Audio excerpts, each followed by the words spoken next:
Mobilidade e sensibilidade do corpo. O que é isso?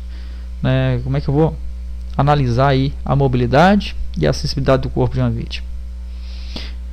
Dificuldade ou incapacidade de movimentar partes do corpo está obviamente fora do estado normal de saúde. Você pode fazer meio que um exame, bem superficial, mas dá para você perceber ali, até para informações para o seu corpo profissional ali, nessa avaliação que você fez de uma vítima.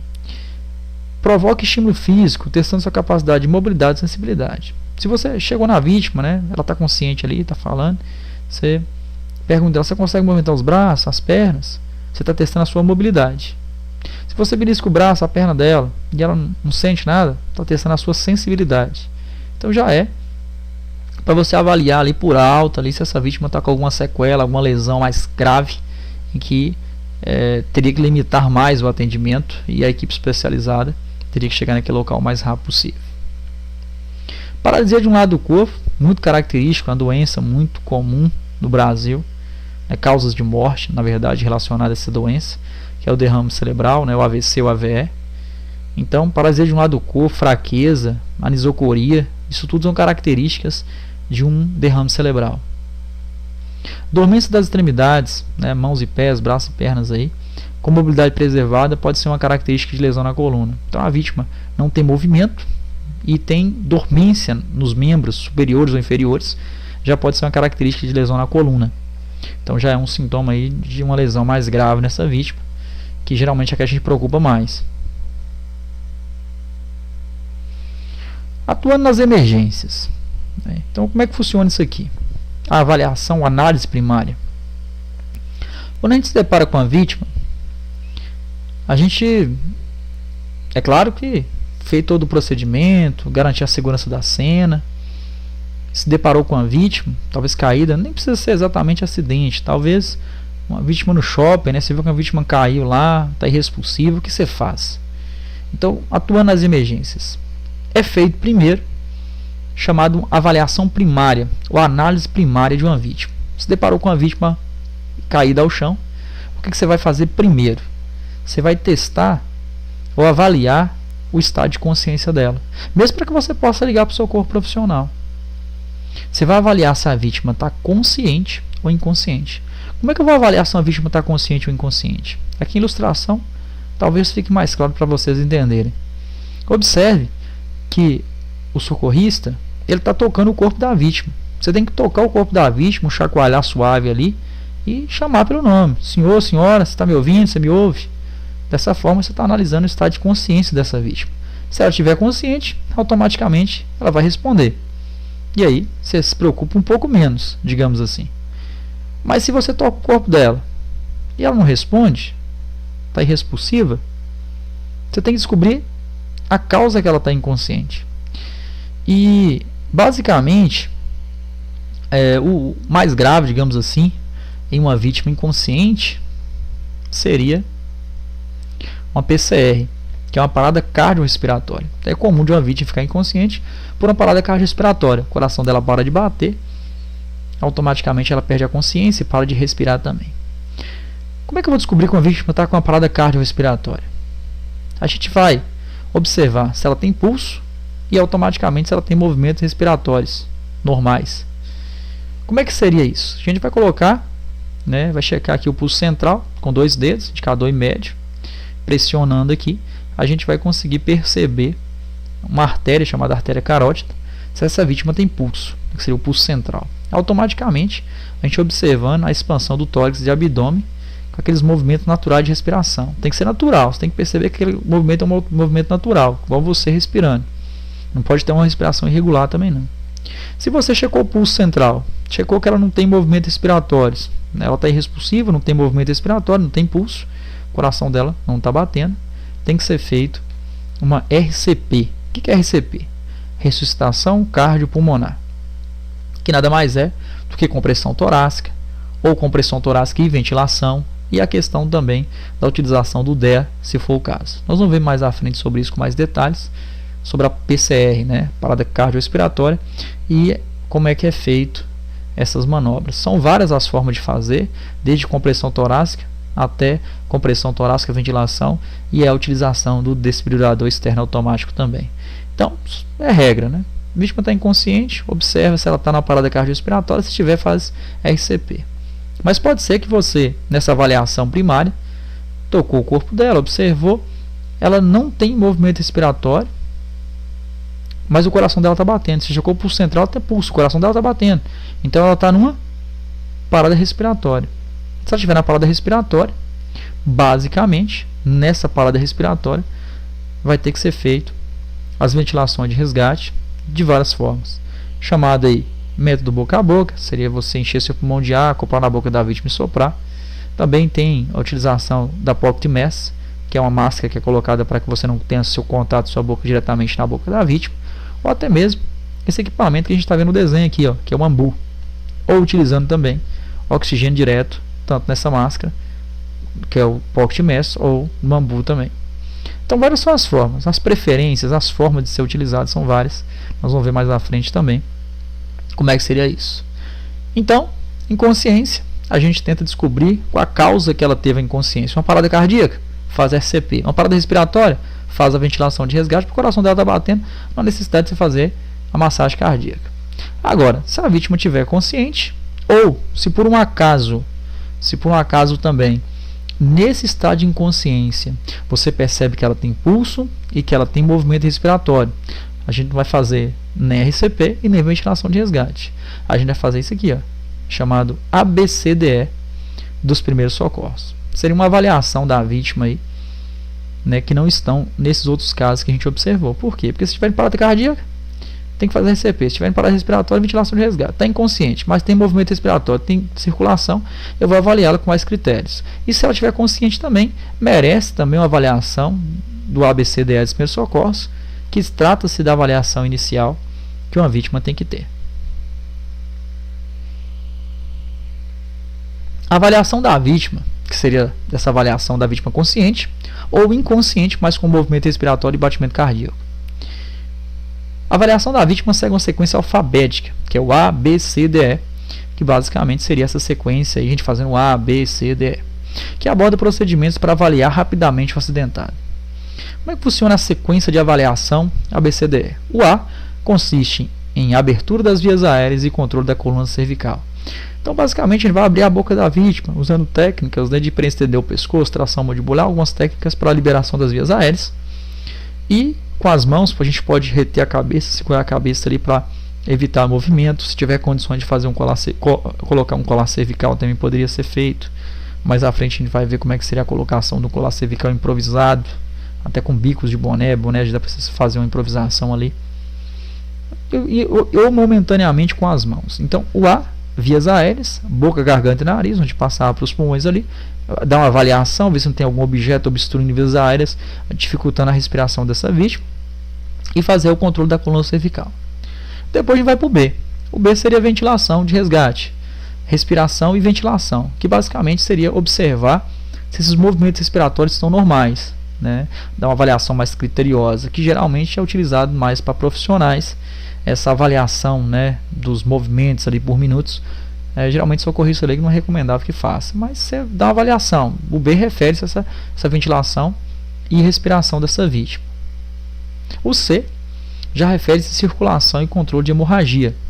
O C está baseado no sistema circulatório da vítima, né? Se tiver alguma hemorragia, a gente conter essa hemorragia, seja ela externa. Interna a gente tem alguns procedimentos, mas não dá para a gente contê-lo. A gente tem também a questão da perfusão capilar também. Você pressionaria o dedo da vítima ali cerca de uns 5 segundos, né? Se o reenchimento capilar demorasse mais de 2 segundos, já caracterizaria uma falha circulatória. Então, se é isso, avaliar pulso, né? Teria que checar ali também se a pulsação está correta, né? Os batimentos por minuto, e fazer também uma contenção de hemorragia, se fosse o caso, e uma perfusão capilar para avaliar. Depois tem o D, que é o exame neurológico, né, que seria a avaliação do nível de consciência da vítima. Pode ser também que a vítima ela teria que ter uma avaliação mais criteriosa, avaliando pupila, né, que também dá uma característica de algum trauma que ela tem, né? Então, basicamente, esse exame neurológico aí é utilizado para avaliar ali o estado mental, talvez um traumatismo, o que for, algo que interfira diretamente no estado neurológico dessa vítima, utilizado muito aí pelos profissionais, a utilização aí da avaliação da pupila da vítima. E o E, que é exposição e controle da hipotermia. Nessa fase aí, basicamente, era despir mesmo a vítima, né? Tirar certa parte da roupa dela ali, para avaliar se não tem alguma lesão ali que possa interferir em algum risco de acidente. E como é muito comum de dar a vítima em acidentes, né, em lesões que ela tenha, ela entrar no quadro de hipotermia, então é interessante agasalhar essa vítima aí também. Então, basicamente, nós vimos a sequência de avaliação. Essa aqui já não é uma sequência de atendimento, sequência de avaliação, o ABCDE dos primeiros socorros, avaliando ali as vias aéreas, controle da região cervical, observar a respiração, observar a circulação e hemorragia, conter talvez um estado de choque também, se for o caso, que essa falha circulatória pode levar ao estado de choque, e a vítima ir regredindo. Depois, avaliação do nível de consciência, né, a questão do exame neurológico mais detalhado da vítima. E também nós temos a questão da exposição e proteção da vítima, seria a avaliação ali da hipotermia, né? Basicamente cobrir a vítima e observar algumas outras lesões dela. Finalizamos a parte que fala sobre avaliação inicial, que é feita diretamente quando vai fazer algum atendimento com alguma vítima. Diretamente a gente faz dessa forma. E aqui nós temos a avaliação secundária. O principal propósito da avaliação secundária é descobrir lesões ou problemas diversos que possam ameaçar a sobrevivência da vítima. Então, na avaliação primária, não sei se vocês param para observar, que na avaliação primária a gente checa diretamente ali e tenta fazer com que mantenha as funções vitais da vítima.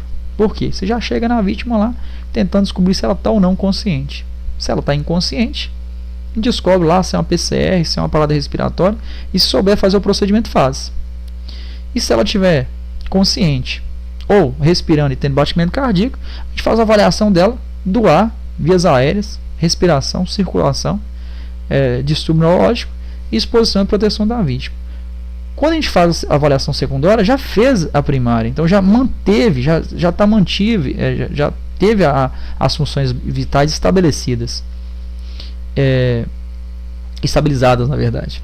E quando a gente fala sobre avaliação secundária, não, já é um exame mais criterioso, que apesar de sua gravidade, ele não expõe diretamente a vítima a riscos. É avaliado ali com mais critérios toda a cabeça da vítima, pescoço, tórax, o abdômen, né? O abdômen vai ser dividido em 4 partes, e basicamente vai observar enrijecimento, sinal de dor, o dorso, a região das costas, extremidades, braços e pernas. Então já seria uma avaliação com mais critérios, digamos assim, mas as funções vitais já estariam estabilizadas ali pela avaliação primária, de acordo com aquela avaliação que foi feita, né, desde quando se deparou com a vítima. Aqui nós temos sequências, protocolo da American Heart Association, Associação Americana de Coração, diretriz de 2015, que está valendo atualmente. As sequências são ABCDE, as sequências também tem a sequência também CAB e a sequência CABD. O que é a sequência ABCDE que a gente acabou de trabalhar na avaliação primária? É uma sequência de avaliação do paciente, que seria vias aéreas, respiração, circulação, distúrbio neurológico, nível de consciência, exposição e proteção da vítima. Essa é a sequência de avaliação. Basicamente, avaliando a vítima lá, e depois ela está fazendo a avaliação secundária. A sequência CAB é uma sequência de atendimento ao paciente com PCR, parada cardiorrespiratória. Essa aqui a gente faz se precisar, né, atuar diretamente, né, antes de fazer uma avaliação ABCDE. Então, basicamente, o C seria compressão torácica, a A seria a abertura das vias aéreas e o B, ventilação de resgate. Então seria compressão torácica, liberação de vias aéreas e insuflações, né, que seria a respiração que seria feito. Então essa sequência aqui é de atendimento. Lembra lá? Tocou o corpo da vítima. Está irrespulsiva? O que você analisa que está? PCR. Tem pulso? não tem pulso, não tem movimento respiratório, já começa aqui, ó, compressão, liberação de vias aéreas, respiração. E tem uma sequência também que é pouco conhecida, eu acredito que hoje já está popularizando muito ela, que é a sequência CABD. O que é isso? Uma sequência de atendimento também ao paciente numa PCR, uma utilização do DEA. Nessa sequência, nós vamos ter a mesma coisa, compressão torácica, liberação de vias aéreas, ventilação de resgate e, consequentemente, um D de desfibrilador externo automático, que é o DEA. Esse equipamento, ele até interage, quando a gente for a utilização do mesmo, para a questão de aplicação de um choque, se houver necessidade. Então, a gente vai ser utilizado, mesma coisa, a compressão torácica, a liberação das vias aéreas e a colocação do DEA, que se precisar ele vai chocar, ele vai dar um choque na vítima lá. Então, CAB, sequência de atendimento, quando a vítima está com parada cardiorrespiratória, CABD, uma sequência de atendimento, mas com a utilização do DEA, e o ABCDE seria uma sequência de avaliação da vítima. Então, você está avaliando ela ali, porque ela está respirando, está tendo batimento cardíaco, você avalia do A até o E. Ou ela está consciente falando, mas ela está caída, tá com algumas lesões, você vai avaliando ela da cabeça aos pés ali, e depois daqui, uma avaliação secundária se houver necessidade. Então, são sequências. É claro que isso aí não é nível, não vai ser mencionado exatamente na prova teórica do DETRAN. Acho necessário aqui, para quando vocês forem fazer um curso prático de primeiros socorros, porque isso certamente vai ser repassado para vocês também, pelo menos na teoria, vai ficar fácil de absorver o máximo de conhecimento sobre esse assunto. Incidente com múltiplas vítimas, ou também pode ser considerado aí um acidente com múltiplas vítimas, como achar melhor. Então, como é que funciona isso aqui? Nós temos uma situação de um acidente com muitas vítimas e basicamente nós temos aqui o socorrista, seja ele leigo, profissional, o que for. Quando tem uma situação dessa, a gente não pode focar só em uma vítima só não,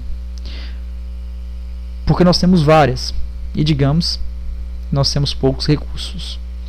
Então, quando tem uma situação dessa, é avaliado um incidente com múltiplas vítimas, a proporção do acidente em si, não vítima a vítima.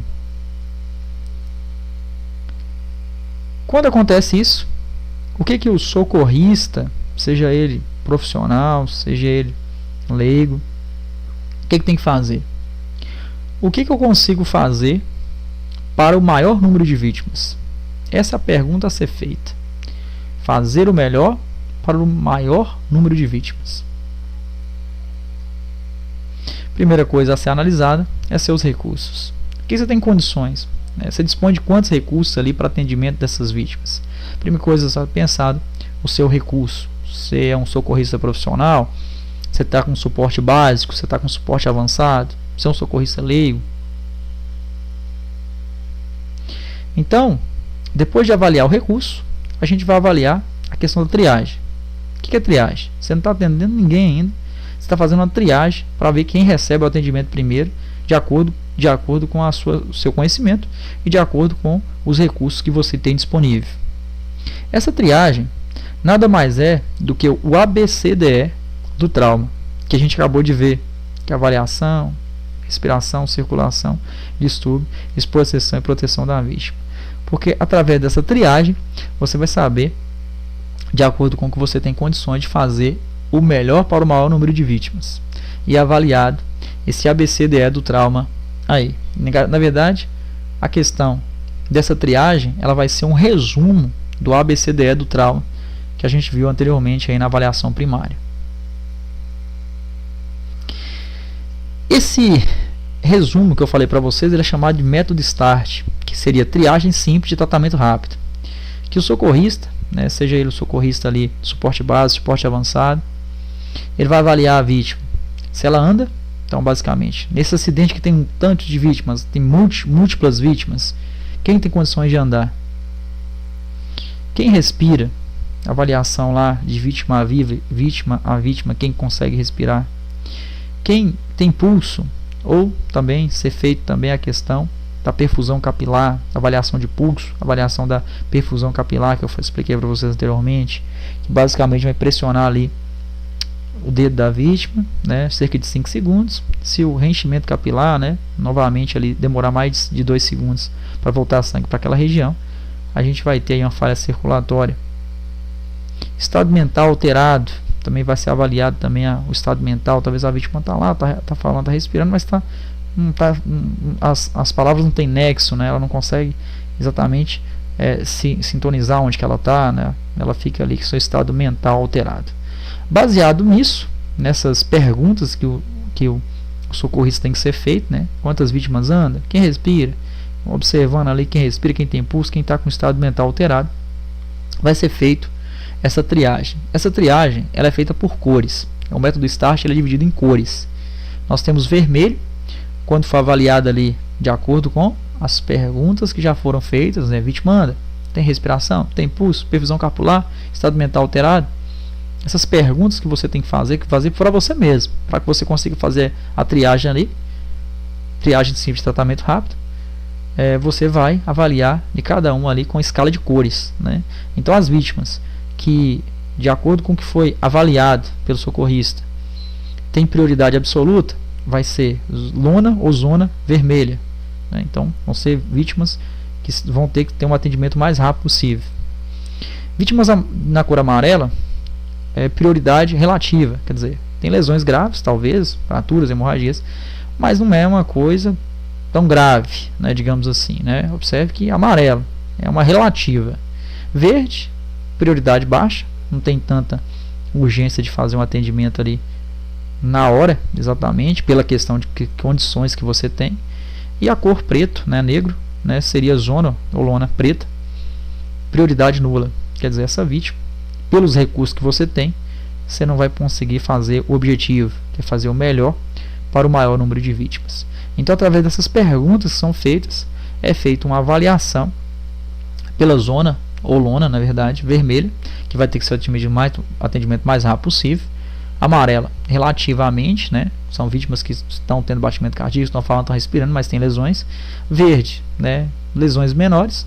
E o negro pode ser, a cor preta, pode ser que a pessoa não tem, o socorrista não tem condições, né, pelos seus recursos, de fazer algo para essa vítima, e se demorasse muito com ela, as outras iriam estar sendo mais prejudicadas. Então, basicamente, o método START é usado pelos profissionais aí, da área de saúde, da área de socorro, e ele é avaliado dessa forma para fazer, né, prioritário, o melhor para o maior número de vítimas. Aqui a gente vai ter sinais vitais. O que são sinais vitais?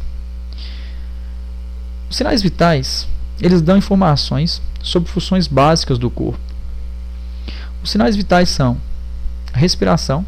Para um adulto, fica entre 12 a 20 movimentos respiratórios por minuto. Aqui a gente observa a expansão do tórax, do abdômen. Pulsação também é um sinal vital. Pulso, a gente observa aqui as artérias, né? A artéria do pescoço carótida, a artéria radial aqui do braço. O normal seria de 100 a 100, de 60 a 100 batimentos por minuto. A pressão arterial, ela fica entre 12 a 20, 80, né, que seria o 12 por 8. mmHg, que seria milímetro por mercúrio. Ela tem que ter equipamentos para que você consiga aferir a pressão arterial.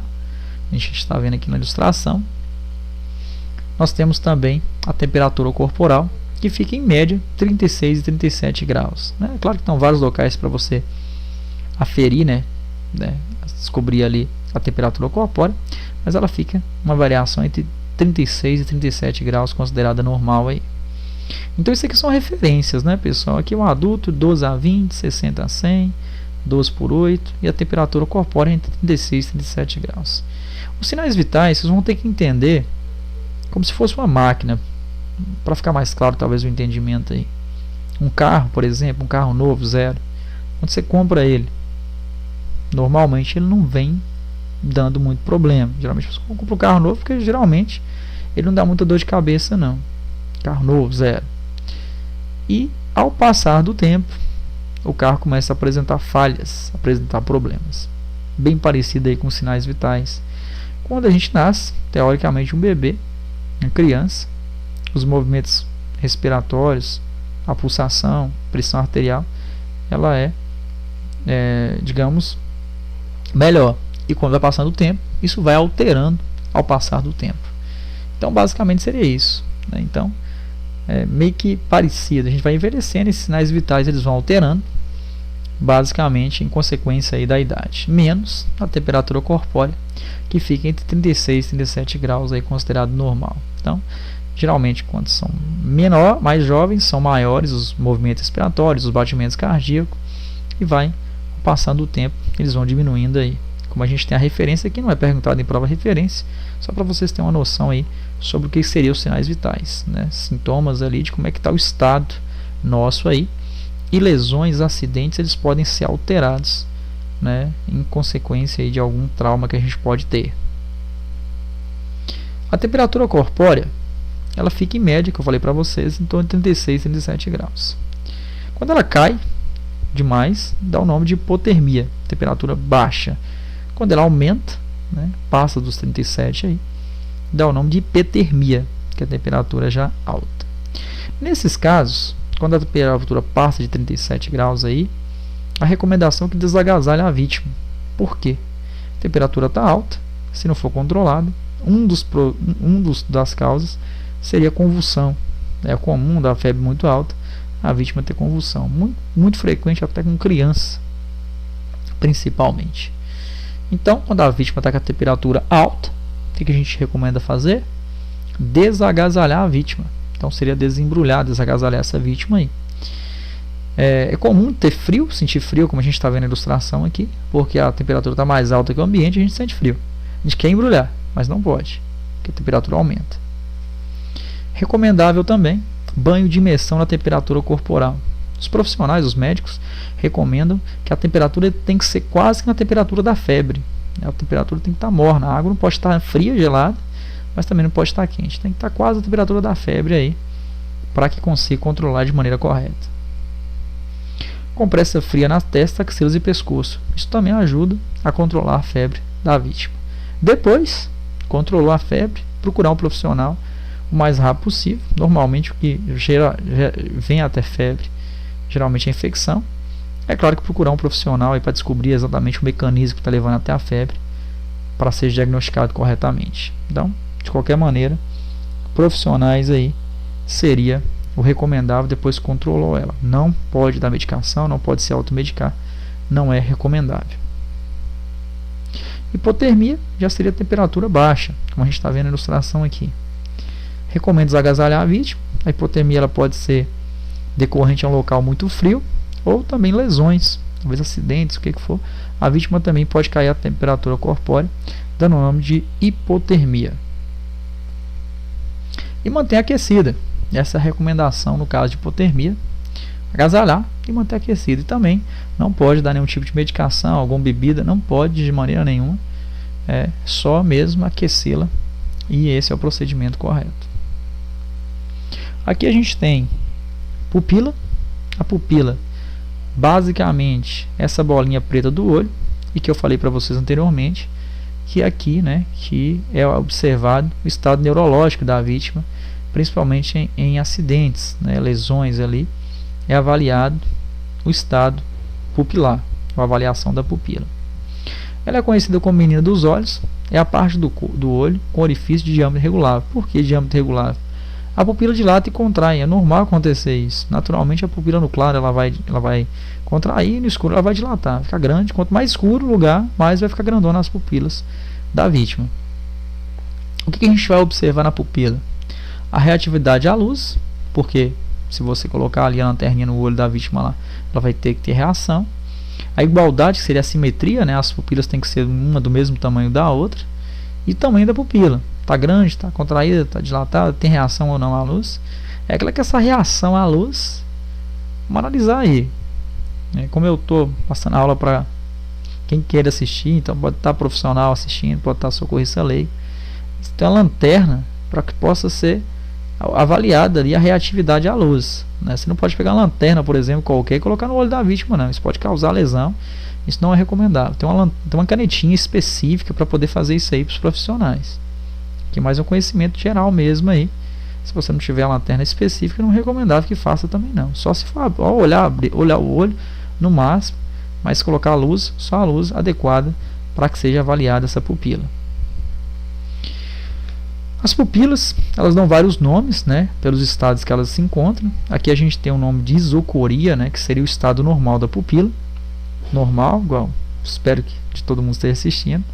Pupila ali, reatividade à luz normal, sem nenhum problema de saúde, sem nenhum tipo de lesão, dá o nome de isocoria. Quando a pupila fica dilatada, elas ficam grandonas assim, dá o nome de midríase. A pupila dilatada, midríase. Quando as pupilas ficam assim, ó, as duas contraídas, dá o nome de miose. Ficam pequenininhas, miose. E quando fica uma dilatada e uma contraída, dá o nome de anisocoria. Então isso aqui são avaliações da pupila, feitas principalmente por profissionais. Então isocoria, estado normal, as duas dilatadas, midríase, as duas contraídas, miose, e uma dilatada e uma contraída, anisocoria. É bom que vocês decorem, que essa questão frequente de prova. Midríase, miose, anisocoria. Isocoria não decore, que não cai em prova. Geralmente eles vão focar só quando o estado está alterado. Estado normal, geralmente não é mencionado não. E qual seria os prováveis problemas que a vítima tenha depois que ela está nesse estado? Quando a pupila fica dilatada, do jeito que está aqui, da midríase, né, sem reação à luz, pode ser inconsciência por vários motivos, uma parada cardiorrespiratória, né, vários motivos aí. Aqui que já aqui é citado para a gente a parada cardiorrespiratória, é um dos motivos para a consciência. Lesões cerebrais, uma pancada na cabeça, o capacete estava frouxo da cabeça, saiu no acidente, diretamente a lesões cerebrais. Miose, morte também, o óbito confirmado. Miose, a gente vai ter aí lesão no sistema nervoso central, SNC, né, sistema nervoso central. Pancada na cabeça, né, mesma coisa. Intoxicação, né, overdose, né, excesso de medicação, intoxicação por algum tipo de droga psicoativa. Miose vai ficar contraída assim. Quando elas ficam assimétricas, né, fica uma dilatada e uma contraída, pode ser AVC, acidente vascular cerebral, muito característico disso. Do mesmo lado que ela entra essa reação, é um lado que está tendo o AVC ou AVE. E um TCE também, traumatismo crânioencefálico. Traumatismo crânioencefálico, basicamente também podendo ser considerado uma pancada forte na cabeça ali que essa vítima pode ter tido. Nós vamos encerrar o vídeo nessa parte que fala sobre parada cardiorrespiratória. Vocês podem continuar acompanhando, né? Agora nós vamos encerrar esse vídeo agora, mas nós vamos ter a sequência. Próxima videoaula aí, a gente vai continuar aí na parada cardiorrespiratória, explicando aí quais são os procedimentos, quais são os procedimentos aceitos, quais são os procedimentos para socorrista leigo, profissional. Então, só aguardar aí e ver o próximo vídeo aí que vai dar continuidade a essa matéria aqui.